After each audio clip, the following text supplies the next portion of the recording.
मनीषा सिंह आपका स्वागत करती हूं लिविंग 24 न्यूज में और आप देख रहे हैं आज की स्पेशल ब्यूरो रिपोर्ट। 2017 में जब से उत्तर प्रदेश में भारतीय जनता पार्टी की सरकार बनी है, हमने माघ मेले को मिनी कुंभ के रूप में ही सदा संपन्न कराने का प्रयास किया और हमारे लिए अत्याधिक खुशी की बात है कि जब समाजवादी पार्टी सरकार में होती थी तो विश्व प्रसिद्ध प्रयाग के माघ मेले के लिए 30 करोड़ बजट देती थी और जब से भारतीय जनता पार्टी की योगी जी के नेतृत्व में हमारी सरकार बनी है तब से हम माघ मेले के लिए 90 करोड़ से अधिक का बजट देने का काम करते हैं और इसके कारण से चाहे हमारे जितने भी कुछ साधु संता में,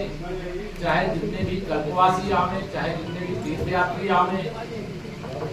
उनके लिए जो भी आवश्यक व्यवस्थाएं हैं वो करने में हमें सफलता मिलती है। हमारी प्राथमिकता है मेला सुव्यवस्थित ढंग से संपन्न हो, लोग सुरक्षित आए, संगम में डुबकी लगाएं और वापस जाने वाले वापस सुरक्षित अपने घरों तक पहुंचे और जो कल्पवास करने वाले वो कल्पवास का भी जो अनुष्ठान है वो अपने योग्यतम ढंग से संपन्न करने का काम करें। यह निर्देश दिया गया है कि जितनी भी संस्थाएं पहले से यहाँ पर लगती रही हैं और विशेष तौर से मेला क्षेत्र में सेवा करती रही हैं, उनके लिए जो सुविधाएं मिलती रही उसमें कोई कटौती किए बगैर उनको ढंग से अपने संस्थाओं को स्थापित करने और संचालित करने में कोई कमी न रहे, इसके लिए भी निर्देश दिया गया है। क्योंकि इस बार बाढ़ का समय अधिक समय तक था, जमीन की थोड़ी समस्या आ रही थी, लेकिन सभी जो हमारे पूज्य साधु संत हैं, अखाड़े हैं, जो हमारे अलग अलग संप्रदाय के पूज्य संतगण हैं, उन सब से बैठ करके बातचीत करके उसका रास्ता निकाला जा रहा है। अविरल और निर्मल गंगा मैया का प्रवाह भी यह लगातार बना हुआ है। आज यहाँ भी निर्देश दिया गया है कि प्रयागराज से लेकर के संगमेरपुर तक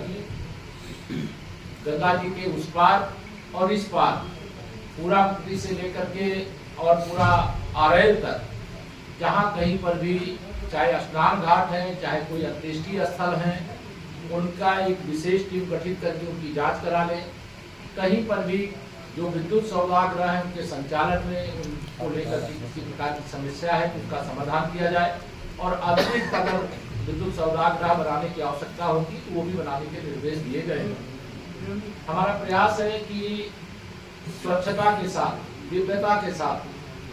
प्रयागराज का यह माघ मेला संपन्न हो। यहाँ के कुंभ मेले की 2025 की चर्चा आज भी दुनिया भर में बनी हुई है और हमें गर्व है कि एक इतिहास बनाने का काम कुंभ के मेले में हुआ था और 2019 का कुंभ जब हम याद करते हैं और उस महाकुंभ के समय देश के माननीय प्रधानमंत्री जी ने जो मेले की स्वच्छता के लिए समर्पित रहे, हमारे सफाई कर्मी साथी थे, बहन थी, उन सब के चरण धो करके एक संदेश दिया है कि स्वच्छता का काम जो करता है वो सबसे श्रेष्ठ है। तो इस बार भी स्वच्छता पर हमारा फोकस रहेगा, पर्यावरण की अनुकूलता पर हमारा फोकस रहेगा, सुरक्षा पर हमारा फोकस रहेगा, तीर्थयात्रियों के साथ, कल्पवासियों के साथ, पूज्य संतों के साथ एक अच्छा व्यवहार करने पर हमारा फोकस रहेगा। अभी जो डेटा है मैं आपको सूचना अधिकारी से कहूँगा कि इसकी ब्रीफ जो नोट बनी हुई है, जैसा आप सब जानते हैं कि पौष पूर्णिमा 3 जनवरी से प्रारंभ हो रही है, अर्थात कल्पवास उसी दिन से शुरू हो जाएगा। 3 जनवरी 2026 से 15 फरवरी 2026 तक यह चलेगा। 7 सेक्टरों में विभक्त करके लगभग 800 हेक्टेयर क्षेत्रफल में यह मेला बसाया जा रहा है। 42 की संख्या में अस्थायी पार्किंग बनाई जा रही है, जहां पर 1,30,000 से अधिक वाहन पार्क किए जा सकते हैं। स्वच्छता की दृष्टि से यदि जैसा ओडीएफ का एक लक्ष्य लिया गया है, इसमें 25,000 शौचालय, 8,000 डस्टबिन, 10 लाख से अधिक लाइनर बैग, 20 सेक्शन गाड़ियां एवं 3,000 सफाई कर्मी तैनात किए जा रहे हैं। जो समतलीकरण का काम है वो अभी लगभग 95% पूरा हो गया है। मेला क्षेत्र में 17 थाने, 42 चौकी, 20 अग्निशमन स्टेशन और 7 अग्निशमन चौकी 20 अग्निशमन वॉच टावर, 1 जल पुलिस थाना, 1 जल पुलिस कंट्रोल रूम तथा 4 जल पुलिस सब कंट्रोल रूम स्थापित किया जाना है। ये पूरा डिटेल है, किसने कितना काम किया है उसकी सूची आपको दे दी जाएगी। लेकिन हमारी प्राथमिकता माघ मेले को बहुत ही सुचारू ढंग से संपन्न कराने का है। जैसे कि माघ मेले में ही कुंभ मेले की स्मृतियां लोगों में ताजी हो जाए, प्रयागवासियों से ये जरूर मैं अपील आप सबके माध्यम से करूंगा। सरकार की ओर से जो भी व्यवस्था है वो सब की जाएगी, लेकिन समाज का भी उत्तरदायित्व तो जब इस प्रकार का कोई बड़ा आयोजन होता है तो उतना ही रहता है जितना सरकार का रहता है। तो समाज भी तीर्थयात्रियों की सेवा के लिए अपनी जिम्मेदारी को समझ करके उनकी सेवा, उनकी सुरक्षा, उनकी जो भी मदद करना संभव करने में सहयोग करें। धन्यवाद।